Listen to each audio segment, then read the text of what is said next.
Tonight on CBC Vancouver News. COVID-19 cases in hospitals have been increasing. Record-setting hospitalizations, canceled surgeries. The pressure on BC's healthcare system grows. Also, this is a good move. It's good for all of us right now. It's just with a heavy heart. Canada bans flights from India and Pakistan as COVID-19 cases soar. And these gangsters, they have zero regard for you, for me, for everyone else. A warning tonight as Metro Vancouver's gang war escalates, putting the public at risk. This is CBC Vancouver News.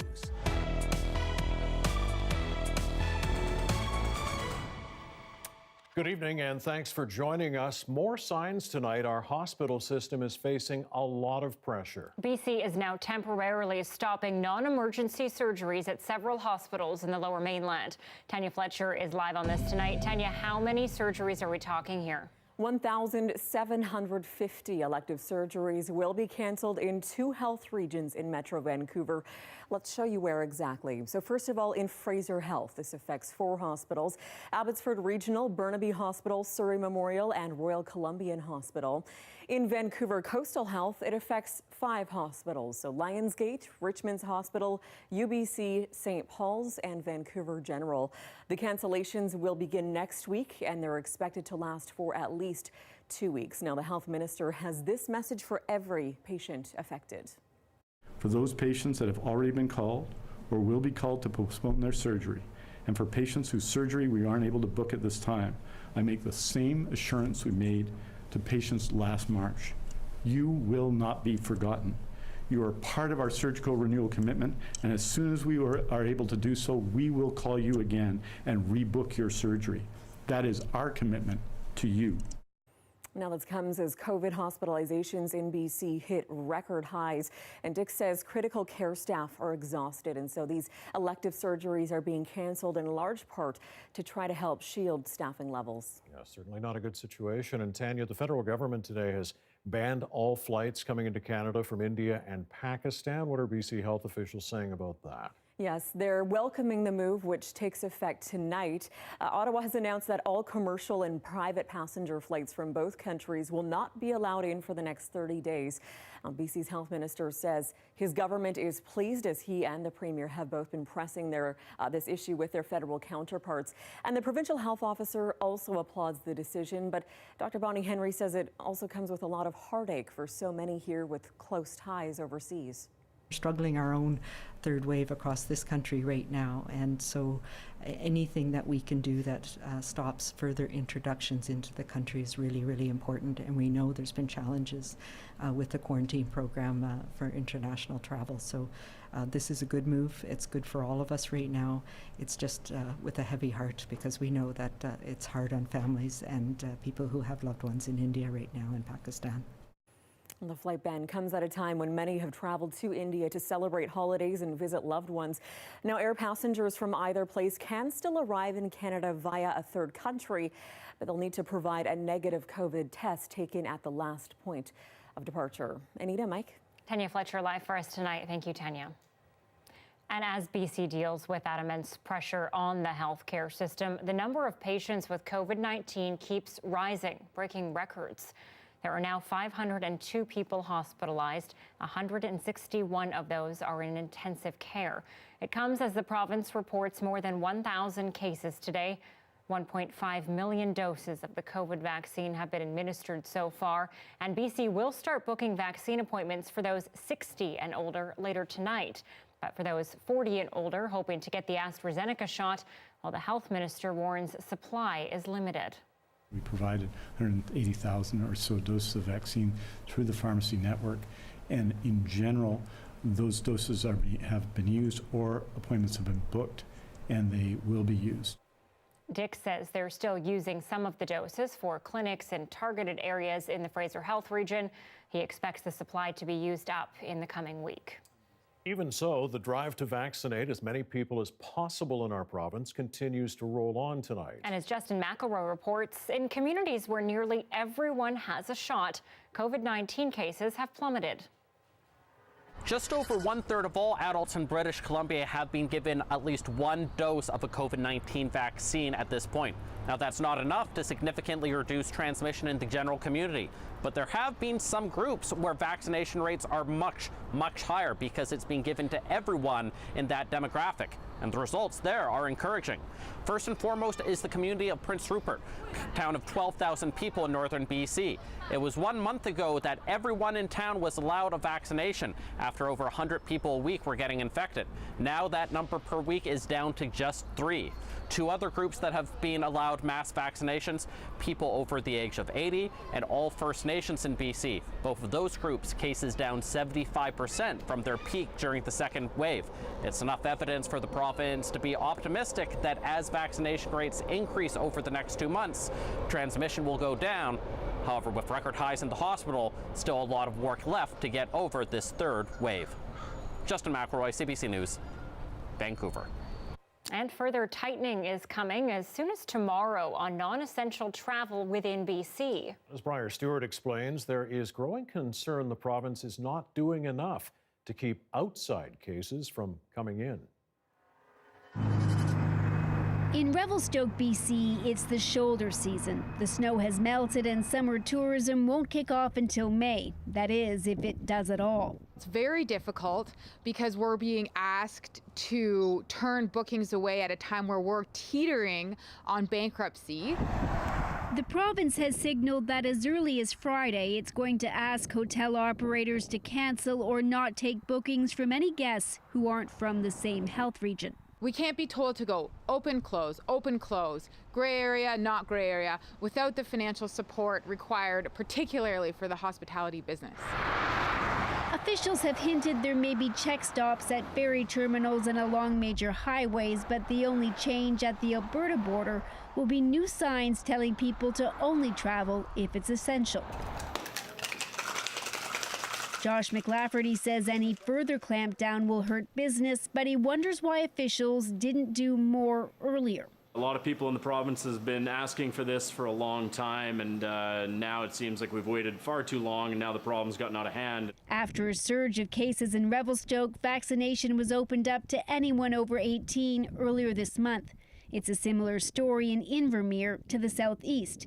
It too was labeled a hotspot and is now doing mass vaccinations. For any community on this border, it's very, very difficult for us at this point because we just want a good, healthy summer.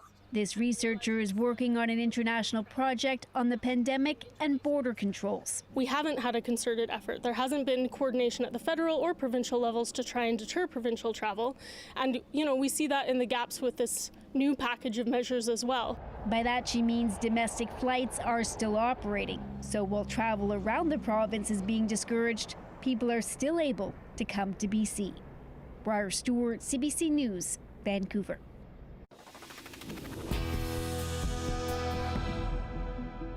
A warning tonight after 3 brazen shootings in 3 very public places across the Lower Mainland. Experts say it may not be the end of this round of gang war. And as Zara Premji explains, there are fears for public safety.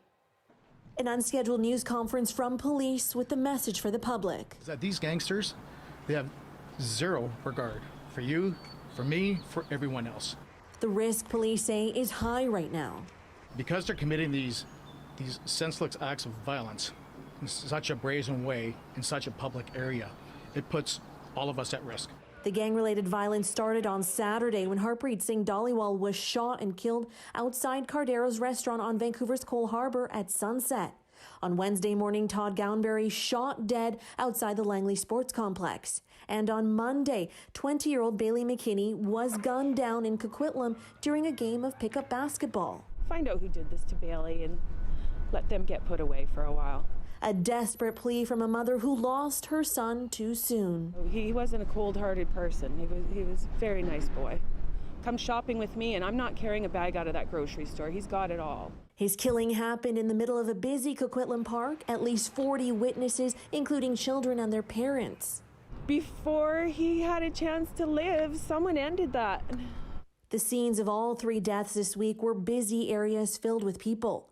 And while there is a code that sees many gangs trying to avoid violence, especially in public settings, experts say there is a breaking point. Gangs, in a way, basically behave like human beings.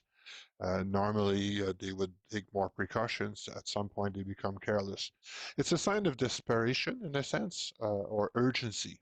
Investigators say while they warn the public not to be paralyzed with fear, there is concern for public safety, a sentiment echoed by Dan Duran. There might be 1 or 2 more murders that will happen, but They were just enjoying the park like they should be doing, and someone showed up. So it's the people doing these shootings that apparently they'll just go anywhere. McKinney has one simple message for others out there looking for a life in gangs. Come on, kids, your parents love you. Don't do this to them. It is heartbreaking. And I think maybe that's why my son turned it around, because I told him, don't do that to me. Investigators say all jurisdictions are working together, pooling resources to try to curb the violence. But the warning to the public remains: stay vigilant. Zara Premji, CBC News, Vancouver. The man who attacked 2 Abbotsford high school students with a knife and killed one of them in 2016 has been found criminally responsible for his actions. Gabriel Klein was convicted of the murder of 13-year-old Letitia Reimer last year, along with the aggravated assault of her friend. But he then tried to argue his schizophrenia meant he didn't know his actions at Abbotsford Senior Secondary were wrong. Klein testified he believed he was stabbing a witch and a monster. A BC Supreme Court judge called his testimony wholly unreliable. The case will now proceed to sentencing. A 15-year-old in Victoria may have life-altering injuries after some kind of incident in a tent encampment. Now a 38-year-old man has been arrested. Our Dan Burrett joins us now live tonight with more. So, Dan, what happened there? Police say it was just after 10 p.m. Tuesday night. They were called to Beacon Hill Park by paramedics and firefighters as they responded to a medical call. Police say they learned a 15-year-old had been attacked and choked in a tent there. The suspect had taken off. The force claims several people camping in the park got in the way of the victim's treatment, urged them not to speak with police, and actually pulled them away.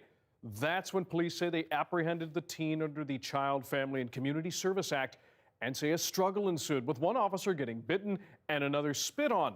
People who were at the park argue police were the aggressors. Next thing you know, they're grabbing her, they're throwing her to the ground, she's screaming her head off, I don't want to go, I don't want to go. They had her down, face down. Police have not identified the victim's gender in this case. The force does say it later learned the victim is developmentally delayed and had been reported missing.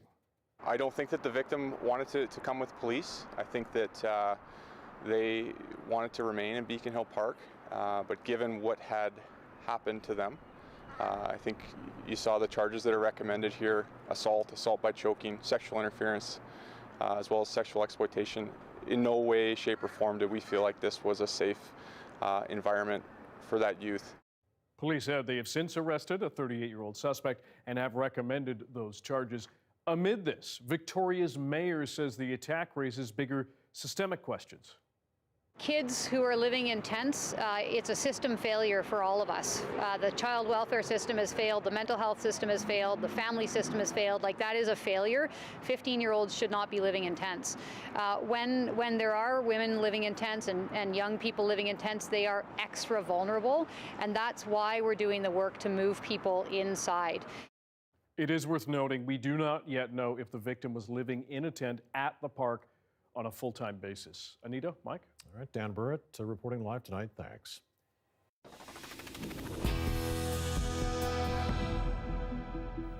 Well, a stark reminder tonight that our province is in the grips of 2 health crises. Paramedics say they got more overdose calls yesterday than any single day in the 5-year history of BC's drug toxicity crisis. They normally respond to about 74 overdose calls per day. Yesterday, that almost doubled to 138. That daily total has been above 130 only twice before, highlighting the worsening nature of the drug toxicity crisis amid BC's COVID outbreak. Across Victoria this afternoon, students took to the street to protest the looming budget cuts to music programs.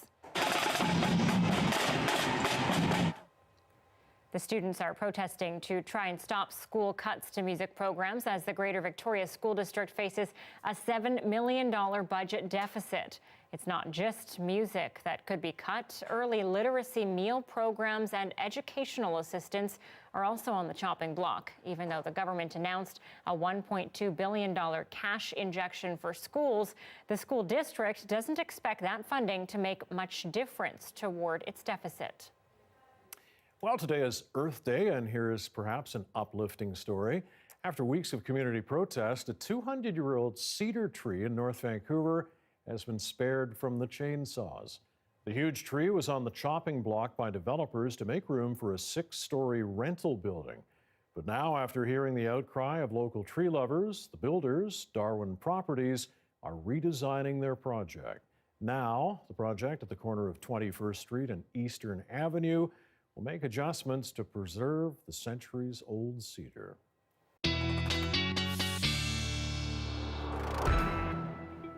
Well, I have a new weather sting for today. It's dun dun dun. The sun, it's gone. The sun is gone, isn't it? Yes, in the minor key, that will work very well for today. This is all she wrote for summer stretch, but that was a lovely one. I think we're on day 10 of gorgeous sunshine and above seasonal temperatures. Knocking on our door, that's the clouds. Take a look at the satellite and radar. Rolling in overnight tonight. That is the Pacific system. We have not seen one in over a week now. The door was open today. Our high pressure sunk to the south behind that cold front yesterday. So with the door open, all we had to do was wait for someone to arrive. And there it is, the low pressure that will bring us rain tomorrow night through the weekend, but it couldn't have come at a better time. Take a look at the fire danger rating across the province. The first day today that we're seeing pockets of extreme for the interior. Now, if this was, even a few weeks later into May, this Pacific system coming in might have had more embedded lightning strikes. So there would have been a bigger concern for fire strikes. I'll watch that one closely, but it does look like it's a little too cold with snow falling at alpine levels. Current temperatures right now 15, and as we take you through the overnight, the cloud cover will at least keep us mild. We'll stay up around 7, 8s, and 9s for the early morning temperatures. Take a look at those highs, Mike and Anita, though. That is about seasonal across the South Coast. Haven't seen that in a while, but seasonal in April, not the worst. All right, we'll get Anita to do her theme when we see you again a little later. Every time. All right. You asked for it. Thanks, Joe. Well, it is one of the most unique dinner clubs in Vancouver, and it's closing up for good because of the pandemic. The Kino Cafe has long been known for its blend of flamenco dancing and stand-up comedy. But as John Hernandez reports, the closure means one less venue where Vancouver performers can hone their craft. Steve Allen will be the first person to admit his bar is anything but normal. It's bizarre. It's very unique. I don't know any other place on the planet that does comedy and flamenco. For nearly 30 years, the Kino Cafe on Cambie Street has been a Vancouver institution, the stage a hub for this traditional style of Spanish song and dance, and of course, the stand-up comedy. Laughs that won't be heard here anymore. The Kino Cafe is up for sale. Pandemic restrictions on live performances and indoor dining, too much to overcome. My accountant was on my back saying, you got to do something. You've either got to close up, declare bankruptcy, sell it, do something. Nothing compares to the Kino Cafe. It's a tough loss for flamenco dancer Karen Pitkethly, who says it's the best stage in the city. I remember Saturday nights, it would just be packed. There would be people lined up around the bar, outside. The windows would just be steaming because it was just so full of energy in here. But it might just be an even bigger loss for Vancouver's stand-up comedy scene. I performed here on the first night that they had a show. This is back in 2007. When not a lot of people were giving old Decker a chance. Juno Award-winning comedian Ivan Decker says this venue fostered local talent for years, while other ones closed up. We lost the sort of comedy club that I started at, which was downtown. That went away a couple years ago, and now the Yuck Yucks down the street has been sold.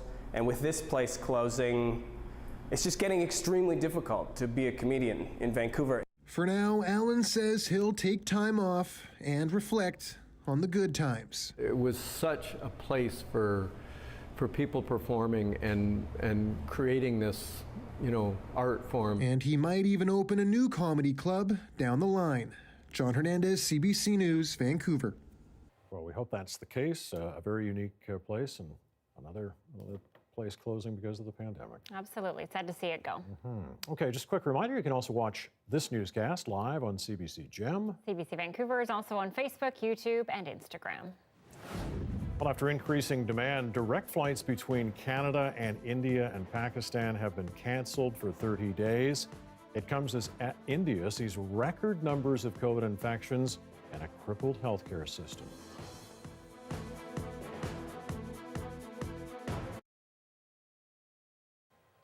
.20, thanks for staying with us during our commercial-free live stream tonight. Okay, we all know someone who knows where the best deals are and probably has a few coupons stuffed in their bag. Well, there's a Regina woman who is using her extreme couponing skills to help others save money, and she's giving back to the community. Take a look. Couponing in Canada. A lot of people do it, and there's this great myth that they say you can't do it here in Canada. You can only do it in the US. Actually, anyone can do it in Canada from East Coast to West Coast. It's the Flip app. Around 3 years ago in 2018, I went back into work, but I wasn't working full time. And I have a son, and the first 2 years I didn't know how to coupon. I didn't know how to do diaper hauls and all that stuff. All I have to do is show the cashier a cheaper price on my phone, and she will give me a discount, and I didn't know that. And the more I started to do that little by little, I saw the big difference on my grocery bill. I'm saving 50% almost just from price matching. This isn't even with coupons, so it's nice because you can price match produce, pantry items. When new coupons come out, they're like, boom, they're gone, because a lot of people are doing this now. It is still a good time to start. Any time is a good time to start. Get your feet wet, start with little deals here and there, just like price matching. Okay. During the pandemic, it was really rough. I didn't coupon I took it seriously. I stayed home, I wasn't hauling, and then I was very blessed. I had a pantry, so I knew there was a lot of people like me who also have their stockpile at home, and I know those people are also helping their friends and family. So it's really great the teaching part. Donating is great, but teaching, it's more important, because when you teach, they teach their friends and family, and then everyone takes care of each other. So yeah, it was nice. So I got $70 worth of cereal, and my family doesn't even eat this. I'm just donating it. When I heard about the community fridge, it was nice because it's 24 hours and 7 days a week, and I can just go there anytime. So if I do a spontaneous haul like today, I can go there anytime and just drop it off because they don't lock the doors. Anyone in the community can go there and take whatever you're donating. So I really like that concept, and now they have a new one in the Cathedral area as well. Yeah, coupons have changed. Remember clipping them out and stacking them together? No, You can still clip them out. You can still do that. You can still do that. Yeah. But most of them are electronic. But then now you got a lot of fake coupons. You got to search online. You don't know what's going to work, what's not going to work. It's all too complicated. I put a lot of thought into this. All too complicated. All right. Back in a few moments with more news from India. A very dire situation there, one that's affecting us here. That and more just ahead as we look at a live shot. Downtown 623.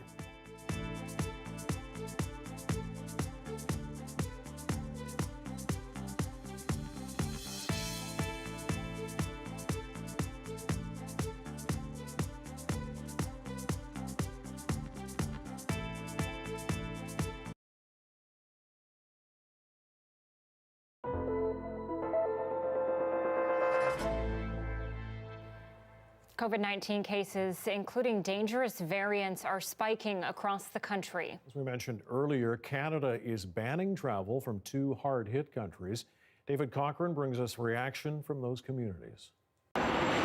Direct flights from India account for just 20% of air travel to Canada, but account for 50% of travel-related COVID cases.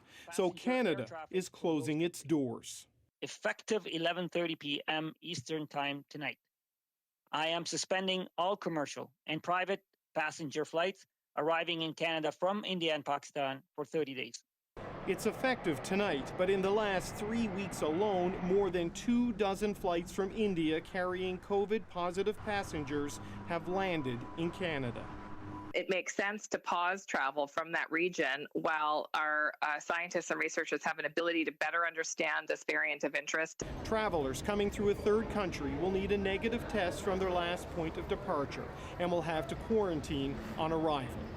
Nearly a third of all international flights landing in Toronto have had COVID on board. We have a small window of opportunity to act, and we must move now. The Conservatives have been pushing for tougher restrictions for weeks. So have the premiers of Ontario and Quebec, as a domestic COVID surge overwhelms health systems. We're struggling our own third wave across this country right now, and so anything that we can do that stops further introductions into the country is really, really important. BC has found 42 cases of the variant first detected in India. It's also been found in Quebec. Now it's in Alberta. This variant was in a returning interprovincial traveler to Alberta, and no additional cases of this variant have been detected to date. David Cochran reporting from Ottawa tonight. Now, as we've heard, the COVID-19 variant that originated in India is becoming a particular worry to health officials right across Canada. Vicadopia explains what we know about its effects so far and why it has experts so concerned. A dire situation plays out in India, a staggering 2,000 people dying a day and hundreds of thousands more testing positive as basic hospital supplies run out. Some of the outbreak is believed to be driven by a new variant, the B.1.617. There hasn't been enough advanced testing to know for sure. Their health system has completely collapsed. So now there is a lot of work trying to unpack, what this variant is and how dangerous it could be in the coming weeks and how quickly it could spread globally. It's already appeared in the UK, US, and now at least 40 cases in Canada. The key thing is that these are two mutations usually seen in different viruses that have somehow come together. And what we don't understand quite yet is what the impact of that is. Indeed, B.1.617 is a kind of Frankenstein made of mutations to the spike protein found in other variants of concern.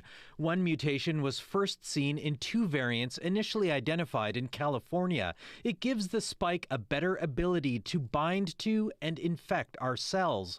The second mutation is similar to variants first found in Brazil and South Africa, which is believed to be more resistant to our antibodies and more transmissible. There's the very real concern that these mutants containing that particular mutant may be less responsive to the currently available vaccines. While this infectious disease doctor says this new version of the virus is still just a variant of interest at this point, it should be treated like a variant of concern. Because they have the potential, and in some cases have demonstrated in reality, the ability to be more easily transmitted or cause more severe disease.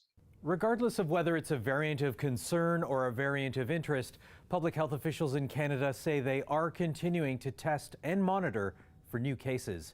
Vicadopia, CBC News, Toronto. A partial lockdown has been ordered for parts of Nova Scotia as that province reported its highest daily count of new COVID-19 cases in a year, 38 new infections.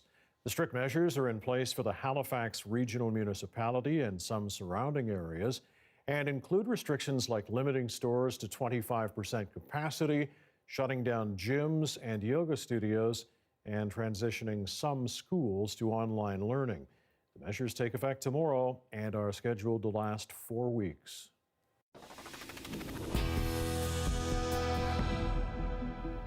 Here in BC, we know hospitals are facing immense pressure, and there are so many working tirelessly to keep COVID patients alive. Respiratory therapists are often called the secret weapons in the fight against this virus. They manage ventilators and assist with intubations. Earlier today, I spoke with Ranj Jubbal, a respiratory therapist in critical care at Surrey Memorial Hospital, about what it's like for them. Unprecedented pressure and emotional stress on our staff. We're walking miles a day around the hospital. We've been able to increase our capacity, our equipment, and now we're working on staff redeployment to our hospital just because how busy it is. As healthcare providers, we incorporate compassion and empathy in our day-to-day care. We are struggling to provide that with the increased numbers of COVID cases that are coming into our hospital.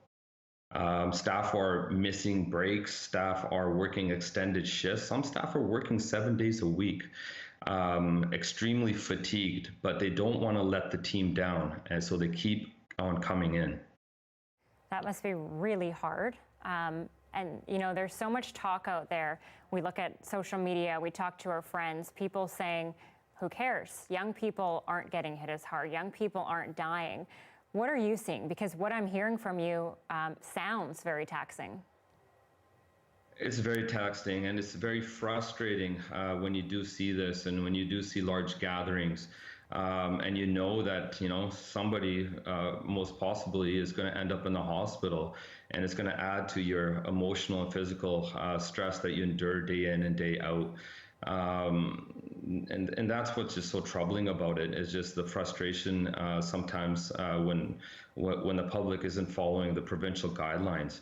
And you're putting your heart out day in and day out, trying to fight this battle against COVID-19. What's your worry about what could happen in the days to come? We've seen other parts of the country where hospitals are facing way more pressure than we are here. Are you concerned that it could get to that level? I most definitely think so. I'm already seeing it in the hospitals. The patient population, it's getting younger. People are getting sicker. People are dying alone. So often we're the last ones to hold a loved one's hand before they pass away. Too many times we're watching a family on a video call watching their loved one pass away as they don't want to come in because they're nervous about getting COVID. It's just not fair. And we're seeing increased events such as these in the hospital, and the patient population is getting younger. It's not staying at the 70-year-old mark. I can tell you as an eyewitness that there is younger people coming into the hospital, and they are sick, and it's very emotionally taxing when you're dealing with a patient population that's similar to age and you, as you are. Yeah, I hope that answers it. It does. I can only imagine what you're facing every day. Thank you so much for your time, Ranj. Thanks, Anita. Thanks for having me. Yeah, you know, things are changing here. They're changing fast. Like I said, we've seen it in other parts of the country. And every healthcare worker we talk to seems to be pretty worried about what's to come. Yeah, and it's great to hear their perspective from the front lines. They're right there. It's in their face every day. Mm-hmm. All right, for more than a year, this pandemic has been piling on to the challenges teenagers and children already have to deal with. Mental health experts in BC are seeing a concerning increase in anxiety, depression, and eating disorders in our young people. Tonight, we hear from those experts and from two BC teens about how they and their friends are coping in the COVID-19 era. It made me sad.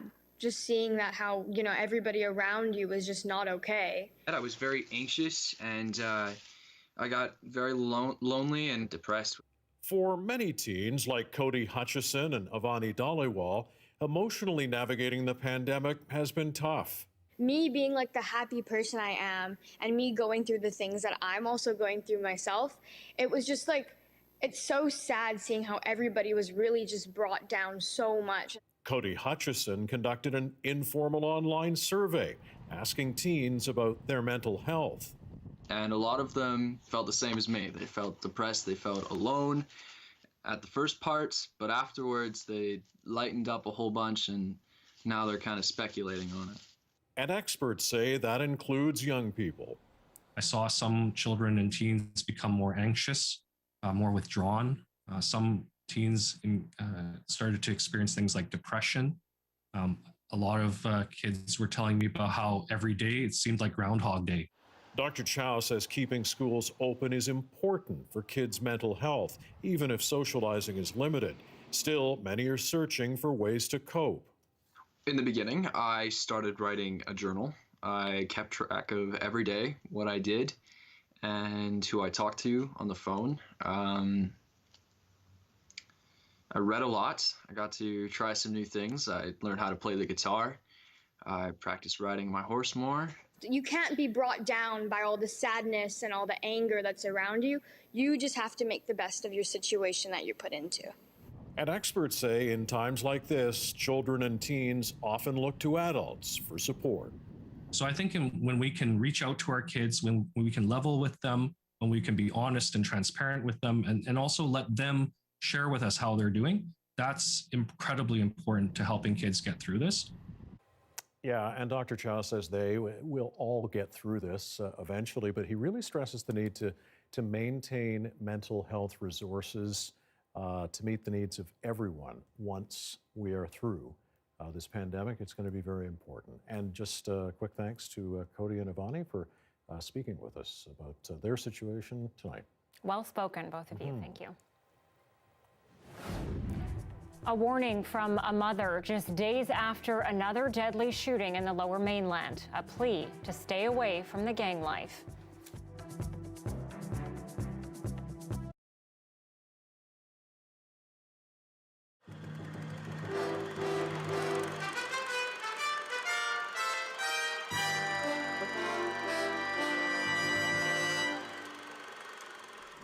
I think it looks strange.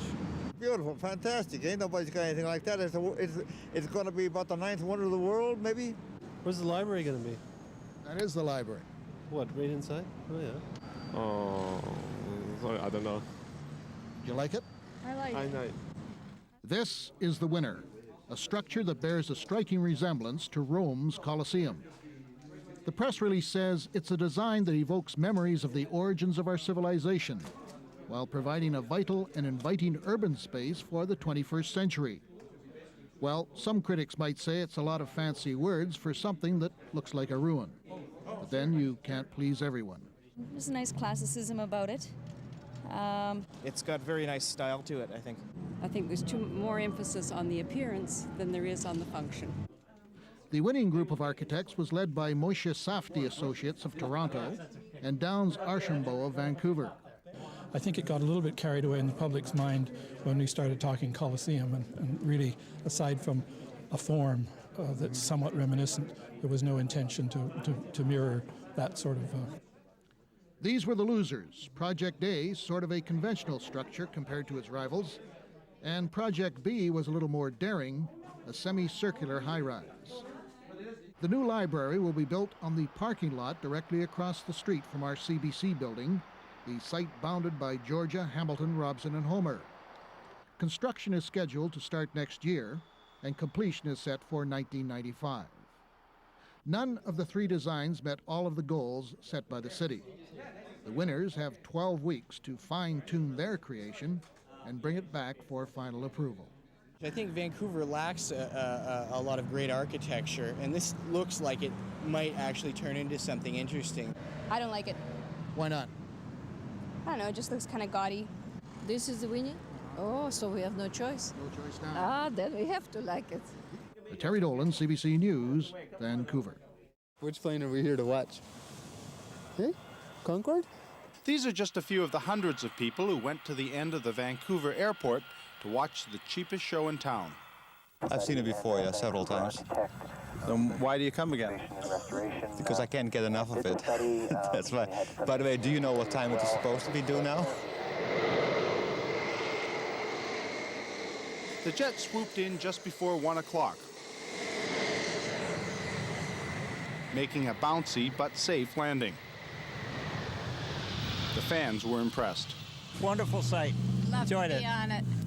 You'd love to be on it. Yeah. $3,000 to Fiji. Yeah. It's fabulous. It doesn't compare to anything I've seen before except the Concorde. What time is it taking off? Do you know that? That $3,000 price tag to Fiji is return fare, by the way. The Concorde returns to Vancouver tomorrow. Bob Nixon, CBC News, Vancouver.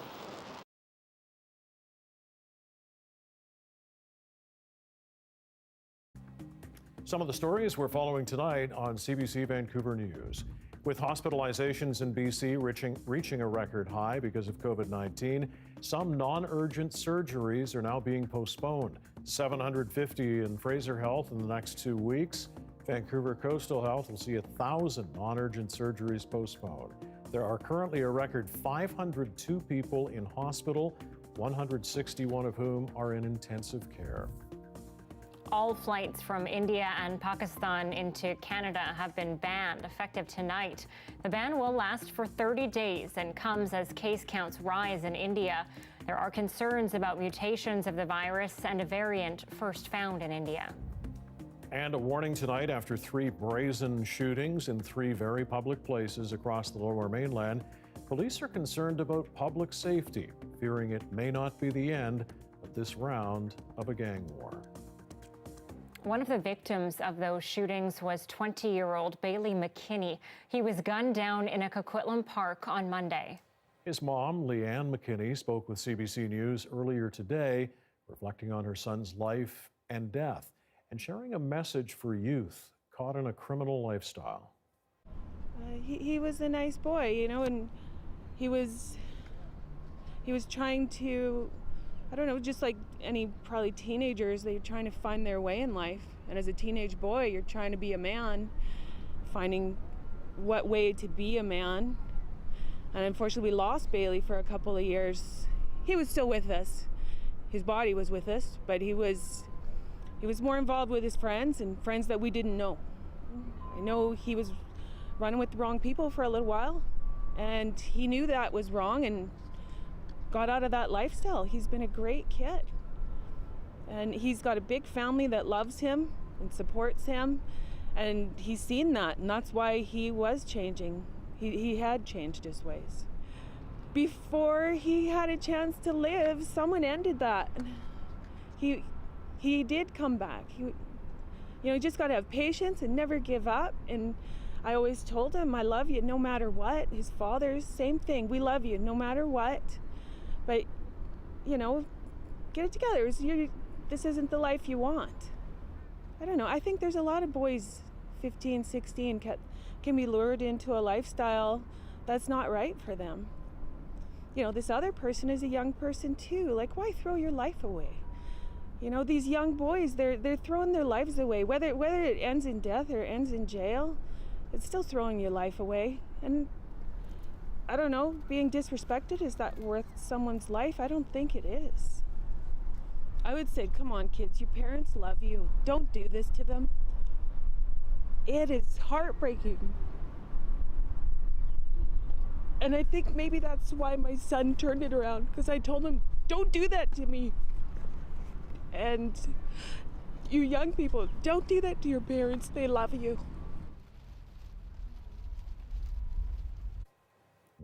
An important and heartbreaking message from a grieving mother tonight. We can only hope these shootings come to an end before they claim another life. Yeah, brave of her to speak out about it. Hopefully the message sinks in. On Earth Day, some very ambitious targets from the federal government, but the big question, how to meet them, coming up. 6:43, a live shot of the Lions over on the North Shore tonight. Bathed in sun right now, but that's about to end, not because it's going to get dark, but because our stretch of incredible weather is ending. Johanna's going to tell us what we can expect tomorrow and on the weekend next.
Johanna Wagstaffe back with us now. I don't know, Joe, I think we really should probably hear Anita's new intro Somebody theme. missed their cue. If you want it.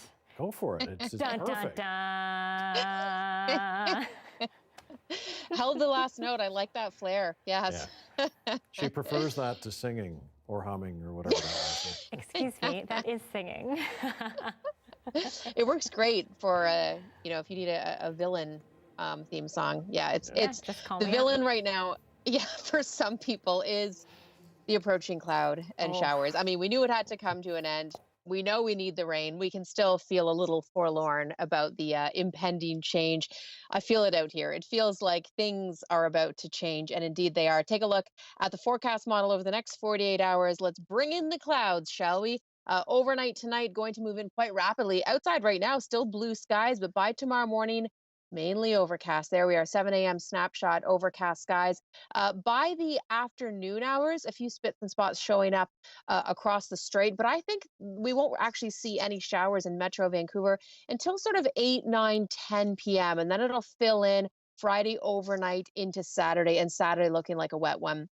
Across the province tomorrow, it's going to take another day for that rain to fill in across the BC interior. So you get some sunshine.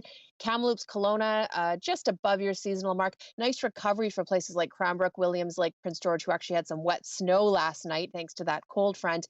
But this is going to look all very similar. Showers and seasonal temperatures for the whole province by the time we hit the weekend. I'm taking you through the rainfall accumulation map. It doesn't actually start, though, keep in mind, until Friday evening. But pausing you at Saturday around noon, we'll have already picked up sort of a general 5 millimeters. By the end of Saturday, though, I think we could be looking at totals closer to 30 millimeters. Seeing 20-degree temperatures Friday and through the southern interior, but as we head into Saturday, look at that, back to seasonal for everyone. And that's our seasonal forecast. Tomorrow, 13 with cloud cover. Saturday, temperatures actually drop a little bit. That Pacific system brings in some northern air. I think it'll actually be snowing at the alpine levels as well. At this point, it looks like the rain is mainly for Sunday morning. We might even get some sunny breaks for the afternoon. And then Monday, not looking too bad. We might need a whole new show tune for early next week, Anita. Oh, I'll see what I can do. I have the weekend to come up with it. Work on that over the weekend. Thanks, Joe.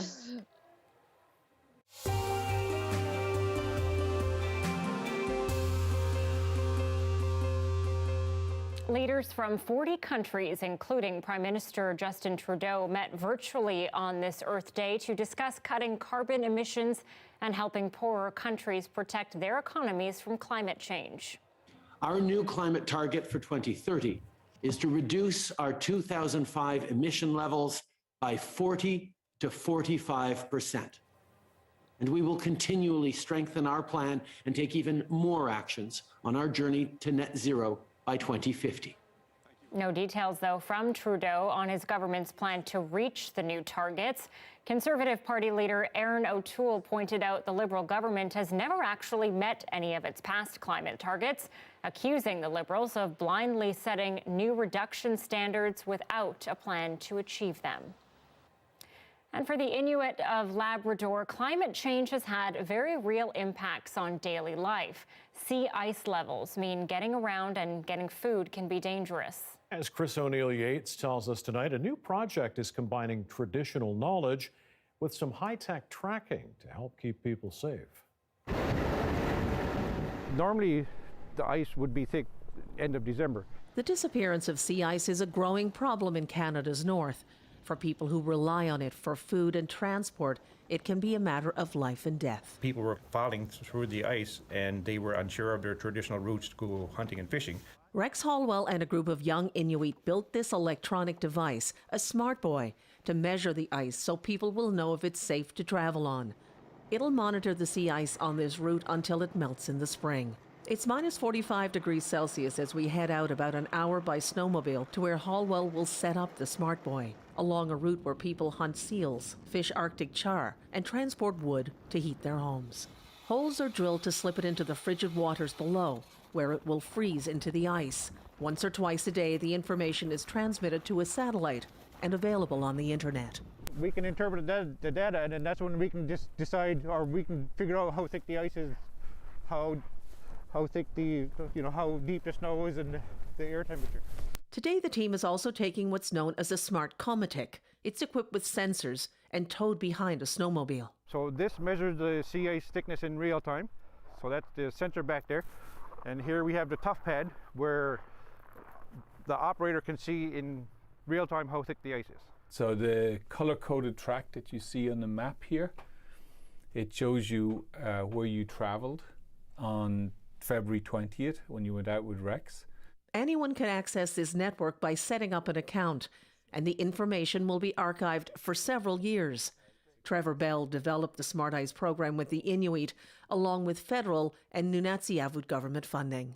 So this is really a good adaptation tool to climate change, because as the ice gets thinner, they can select which routes are more reliable and which ones to travel on. Smart Ice technology won't solve the problems of climate change, but it does offer 21st century technology to try to protect the traditional Inuit way of life. Chris O'Neill-Yates, CBC News, Nain, Labrador. A love of the fine art of cooking is something that comes at a very young age. Coming up, we'll introduce you to a 10-year-old chef who's turning heads in the culinary world.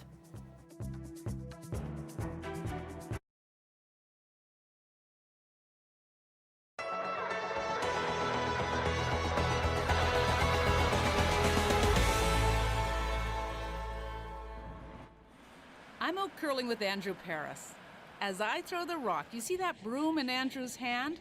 It is no ordinary broom. It's one he designed himself. This broom, it's called the Desmond, in honor of Viola Desmond. This broom is an educational piece as much as it is a curling broom. So what I want is from one end right straight down to the other for it to tell a story of Black history in Canada. Now, while Andrew has no formal graphic design training, to get the broom made, he first started teaching himself a little bit of graphic design, and he was coming up with the ideas he wanted to see on the broom. So we have the Pan-African colors down here. We have the crest of the No. 2 Construction Battalion up here. Through here, we'll just swap this around here a little bit. We have 30 communities, former and current Black communities from across Canada. When the curling supply company Goldline phoned him about the broom project, he was initially skeptical. I initially thought, well, that's a great idea, but I don't think that's ever going to happen. Now, this has sort of been a pet project of mine for, I would say, close to a decade now, if not longer. And the idea that we were really going to push the conversation about diversifying our clubs, just the idea of creating a broom, I couldn't imagine.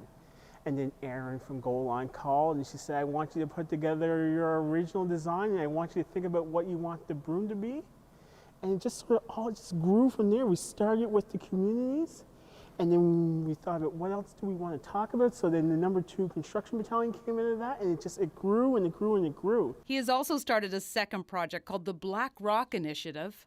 First off, we want to bring more BIPOC youth into the curling clubs. The support that we've gotten from the curling community has been absolutely tremendous. It really makes me smile when I think about it. This also made him smile when the recently crowned Brier champs tweeted out this picture showing Brendan Botcher holding his broom.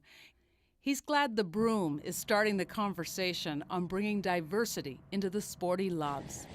Colleen Jones, CBC News, Halifax.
Well, one young entrepreneur has been keeping busy during the pandemic.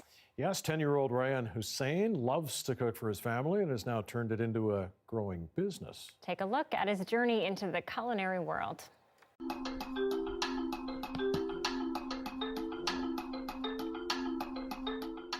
Hi, I'm Ryan Hussein, founder and head chef of Chef on Saturdays. When I was little, I used to cook with my mom and my grandma because I used to be a picky eater, so then I would get excited of what I made and how to eat. And then recently, a couple months ago, me and my mom made a chicken pot pie, and then everybody loved it, so then I decided to make a business of it.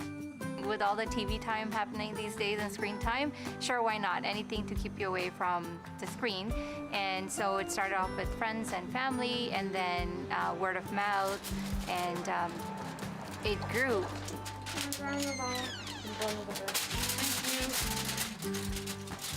Some of my favorite dishes to make is probably the chicken bread, because I enjoy putting the bread on top of each other, and my chicken pot pie because I enjoy cutting the fruits and vegetables for my thing, and I enjoy also mixing the batter and the chicken.